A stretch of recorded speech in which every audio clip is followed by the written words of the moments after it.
Salam, həndəsən əsas anlayışları mövzusunda növbəti suala baxırıq. 108 nömrəli sual sadədir. Bunun həllini və düzgün cavabını sizdən gözləyirəm. Rəylərdə yazarsınız. 109 nömrəli sualı isə bərabər baxaq. AB parçası 6 bərabər hissəyə bölünüb.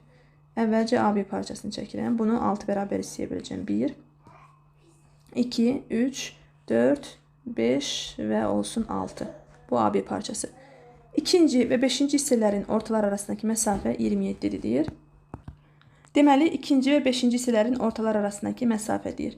İkinci hissə buradır, düzdürmü? Bunun ortası, bura yazıram x, burada olsun x.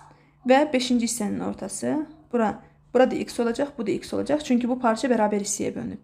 İndi bu parçaların ortalar arasındakı məsafə, buradan bura qədər deyir ki, 27-dir. İkinci hissə 2x isə, birinci hissədə 2x-dir, üçüncü hissədə 2x-dir, dördüncü hissədə 2x-dir, altıncı hissədə 2x-dir. Çünki mən bərabər hissələrin hər birini 2x-lə adlandırdım.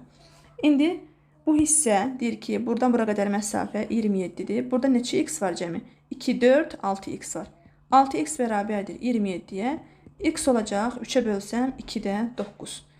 İndi isə ümumi AB parçasına baxarıq. Ümumi AB parçası 6 bərabər hissəyə bölünmüşdür. Hər hissənin uzunluğu da 2x idi. Olacaq 12x.